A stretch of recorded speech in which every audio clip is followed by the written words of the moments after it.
Good morning, everyone. I hope your day is filled with peace and good fortune.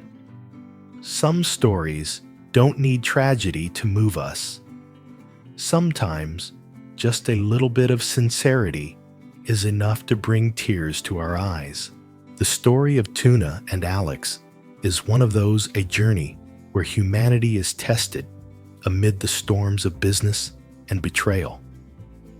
When Alex was betrayed by his partners, his company fell into crisis. Friends began to drift away, and everything seemed to crumble. Yet one person stayed Tuna. She didn't make grand speeches or promises. She simply held his hand, stayed up with him through sleepless nights, sharing both his fears and his faith. That quiet strength turned out to be the most powerful thing, the force that lifted a broken heart and touched millions. Because sometimes, true love doesn't need fancy words. It just needs someone who refuses to leave when you're at your weakest. Stay with me until the end of this video, and you'll understand why Tuna didn't just save Alex, she touched all of our hearts. That afternoon, the sky was gray, wrapped in a thin, smoky haze that made the air feel heavy and suffocating. The wind circled restlessly, brushing against the dry trees, creaking in front of the villa's porch. It hadn't started raining yet, but the cold, damp smell had already slipped through every crack of the doors. Inside the spacious office, the desk lamp cast a pale glow on Alex's face, drained after too many sleepless nights. Piles of folders were stacked high on the desk, filled with numbers, signatures, and stamps tangled together like a maze, and he was the one lost in it. The door opened softly.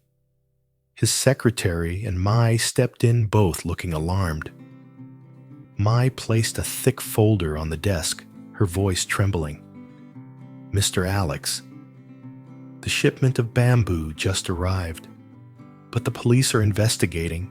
They said the source is unclear. It might be illegal goods." The air froze instantly. The ticking clock on the wall echoed like a knife tapping against his nerves. Alex went still, the cup of coffee in his hand tilted slightly, a few dark drops spilling onto the desk, spreading into a long streak. But he didn't even notice. Every word in the file before him seemed to burn his eyes. Documents, contracts, seals, all perfectly legal, reviewed again and again, and yet with one line unclear origin. Everything he'd built over 10 years was now at risk of going up in flames. He grabbed his phone, calling the supplier, who had once promised absolute security. All he heard was a cold, automated voice. "The number you have dialed is currently unavailable." A sharp beep, and then silence. The whole room sank into stillness, only the wind whistling against the window and the pounding of his heart filled the space. Alex lowered the phone, leaned back in his chair, and pressed a hand to his forehead. Images spun through his mind, tense meetings, firm handshakes, Mai's calm reassurance that everything's been checked. Now, all of it blurred into chaos and doubt. Mai glanced at him, worry written across her face, but behind it was something harder to read. She stepped back, slightly bowed her head, and said quietly, "I'll head back to the office to take care of things." Then she turned and left just as the first drops of rain began to fall. But Mai didn't return to the office. Her black umbrella hid half her face as she hurried down a narrow alley into an old, nearly empty cafe. In the far corner, a middle-aged man was waiting. He wore a gray shirt, dark sunglasses, even though there was no sun, his expression cold as steel. Mai sat down, her hands shaking, as she placed a file bag on the table. They spoke in low voices, just enough for the waiter to catch a few words: shipment, documents, urgent. She pushed a thin envelope toward the man. He hesitated for a moment, then slipped it quickly into his pocket. Mai glanced around nervously, sweat forming on her forehead despite the air conditioning. A sudden gust blew through the open door, sending the receipt on the table fluttering to the floor. Printed clearly across it were the words Raw Bamboo Supplier Van Look Company. That name! It was the very same supplier Alex had just tried to call. Mai bent down to pick up the receipt, her hands trembling. The man across from her smirked a faint knowing smile, the kind of smile that said the game had already gone too far. Outside, the rain grew heavier. Upstairs in the villa, Alex still sat there silent, amid the scattered papers dampened by the wind. He had no idea that the person he trusted most might be the very one who set it all in motion. And from that moment on, the battle to reclaim his name and the truth had begun. Dusk settled in. Thick gray clouds swallowed the last traces of sunset. Alex's car sped down a muddy country road, its tires splashing dirty water across the pavement, a reflection of the turmoil inside him. Rain tapped steadily against the windshield, mixing with the whistle of wind through the cracks in the door. Every sound pressed deeper into the confusion, tightening around his chest. More than 30 minutes later, he pulled up at the lumber yard, the place where the shipment of bamboo was being inspected. The headlights cut through the rain, revealing tall stacks of bamboo poles, straight and smooth, once his pride, once the symbol of the reputation he had built. Now, they carried a new label, unclear origin. Alex stepped out. Mud splashed against his pants. He walked slowly past the stacks, brushing his hand along the cold, rain-soaked bamboo. The chill seemed to pierce straight through his skin. Then his eyes caught strange markings carved near the base of the pole's symbols he had never seen before. They weren't on any document, not on any contract, not part of his company's system. His heart clenched. He immediately called out to the yard manager. Where did this bamboo come from? Who authorized the shipment? The manager hesitated, anxiety written across his face. We got the order directly from Ms. Mai. She sent the paperwork through internal email. It had the company's digital signature, so we thought it was approved. Alex stood frozen. The wind howled, shaking the paper in his hand. Raindrops blurred the header, periodic inspection report, but not enough to hide the chill running down his spine. It hit him. Everything had been set up far too perfectly. Evening fell. Not far away at a small farmhouse near the woods, the golden light of sunset bathed the red-tiled roof and rows of green trees. Tuna was preparing dinner. The kitchen buzzed with the sound of sizzling oil, the fragrance of fried garlic and sour fish soup filling the air, warming the chilly evening. On the table, she'd already set out Alex's favorite dishes: sour snakehead fish soup, crispy spring rolls, stir-fried water spinach with garlic, and a glass of iced lemonade, something he always drank after dinner. She glanced at the clock, almost 7 p.m. The soft kitchen light reflected on her gentle face, her hair tied neatly behind her. She smiled faintly and murmured to herself, "He's probably stuck in another meeting. It's okay, the soup can cool a little." She didn't know that miles away the man she was waiting for sat alone in a cold, dim warehouse, surrounded by the evidence of betrayal, closing in around him. By the time Alex drove back to the farm, night had fallen. The familiar road felt longer, emptier than ever. The wind carried the earthy scent of post-rain soil, stirring up memories of his early days building the company of misplaced trust and of wounds that had never really healed. From a distance, the warm yellow glow of the farmhouse lights shimmered through the darkness, the only anchor in his storm. Alex parked, standing still for a long moment at the gate. Inside, Tuna was still plating dinner, her soft smile glowing in the kitchen light. When she heard the door open, she turned and said gently, "You're home." Just 4 simple words. Yet they hit him like a wave. He stepped inside.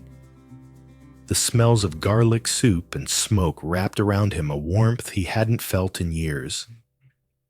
Sitting down at the table, he took her hand rough-calloused from tending the garden, yet incredibly warm. His voice cracked as he spoke, trembling. "I could lose everything, but I don't want to lose you." Tuna froze, eyes wide. She didn't yet understand, only managed to whisper, "I don't need anything. I just need you safe." He lowered his head, his hands shaking, a raw sob escaping. Tears fell onto the wooden table, mixing with the faint warmth of the lemonade glass beside him. "I was wrong, Tuna." His voice broke apart. "I trusted the wrong people. Mai set everything up. The shipment was a trap. They wanted me to fall, and they succeeded. I lost the company. My friends turned away. The media's tearing me apart. Everything's collapsing." He wept like a man who had carried his pain too long. Tuna walked over and wrapped her arms around him. No words, no blame, just a trembling hand resting on his shoulder, her voice steady but soft. "Cry if you need to. You don't have to be strong anymore. I'm here." The small kitchen fell quiet.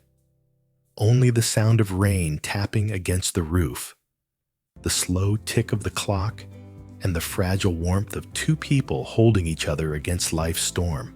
Alex closed his eyes, resting his head on her shoulder. Through the faint scent of smoke and rain, he could hear his heartbeat slower, now calmer. And for the first time in years, he understood, in a world full of deceit, love isn't a promise. It's an embrace when you've got nothing left. Those words made Alex break down even harder, as if every emotion he'd buried for so long suddenly burst free. He cried, without holding back, without the calm facade he wore every day. His sobs filled the small kitchen, mixing with the sound of rain outside. Hot, bitter tears fell onto Tuna's hands, hands that gently brushed through his hair, warm and patient like a wordless comfort. Alex's voice trembled, breaking between breaths. "You know, there are nights I just lie there staring at the ceiling, too scared to close my eyes. I'm afraid that when I wake up, everything I've built will be gone. I'm afraid people will see me as a failure, as the fool who trusted the wrong person. Every day, I walk outside wearing a mask of calm. But inside, I'm falling apart." Tuna said nothing. She just let him rest his head on her shoulder, listening to the quick, uneven beat of his heart, like a lost child terrified of losing the only place left to belong. Outside, the rain blended with the wind, drumming softly on the roof. The small kitchen glowed with a golden warmth, the quiet shelter of 2 souls, one breaking down the other, holding him up. After a long silence, Tuna finally spoke, her voice gentle but firm. You can lose everything, Alex. But if you still have me and Henry, you can start again. Alex lifted his head. His eyes were swollen and red, but somewhere deep inside, a faint light began to flicker. He held her hand tightly. His fingers trembled, but the warmth from her palm slowly steadied him, the warmth of the only person who hadn't walked away when the world fell apart. Time stood still, broken only by the ticking of the clock. Then Alex whispered, "I've already lost too much. But I can't let the hard work of so many people vanish because of a few traitors. I'll rebuild Tuna, no matter how hard it gets." She looked at him, eyes shining with quiet faith. Tuna sat beside him, their shoulders touching. "You're not alone. Even if the road ahead is full of storms, I'll walk with you. Not out of pity, but because I still believe in the man you are. The man who dreams, who dares, and who takes responsibility." Alex went still. Her words felt like light cutting through the dark. He turned and squeezed her hand, the same hand that had helped him stand again, that had planted vegetables, that had mended his broken spirit. His voice was low, but resolute. "I promise. This time, I'll see it through. Not for fame, not for money, but to be worthy of your trust, and to give Henry a father he can be proud of." Tuna smiled softly, saying nothing more. She rested her head on his shoulder. They sat there for a long time in silence, letting their warmth flow between them, easing every scar life had left behind. Outside, a gentle breeze rustled through the bamboo grove, the leaves whispering like quiet words of encouragement. The moon rose slowly, casting a soft glow over the porch, where two people leaned into each other, one who had lost everything and one who never left. In that moment, Alex understood. Amid all the noise, ambition, betrayal, and lies, the only thing that endures as steady as the roots of the bamboo outside is genuine love. And from that peace, he knew he would begin again, not to be richer, but to become a man worthy of the woman who stayed when the world walked away. Xin chào tất cả mọi người. Tập hôm nay thì sẽ mang đến rất nhiều điều bất ngờ và cảm xúc khó quên để cảm thấy vô cùng hạnh phúc khi người nổi tiếng Maya đã đồng ý cùng anh trở về quê hương, nơi thường ghi dấu biết bao ký ức tuổi thơ, nơi họ có thể bắt đầu lại một cuộc sống mới. Yên bình và dị ơn. Trước khi rời đi, để cùng kính Adam, người bạn thân thiết kề vai sát cánh trong những lúc khó khăn để nói lời tạm biệt. Đó là một khoảnh khắc đầy xúc động, một lời chào khẽ khàng chứa đựng biết bao yêu thương và biết ơn. Hành trình mới đang được mở ra trước mắt, và chúng ta sẽ xem người sẽ đến với Huyền về trong phần đoạn tiếp theo. Mình sẽ kể lại về các cuộc buổi chiều hôm nay. Đầu tiên là dốc là đặt xuống với nhà hàng Mỹ, là một cái con đường rất nhỏ, căn nhà nơi chứa biết bao nhiêu yêu thương của người và đêm sắp sửa còn lại là một cái ký ức để kể. Không ngờ như một ngày hôm nay mang theo một cảm giác chia ly rõ rệt. Chúng tôi đã quyết định đặt mảnh đất này và thấy là Huyền đã để một người rời đi, trở về nơi họ từng rời xa, rồi trở lại chốn dưng thân. Trên con đường mòn dẫn đến nhà Adam, cỏ mọc đầy lối.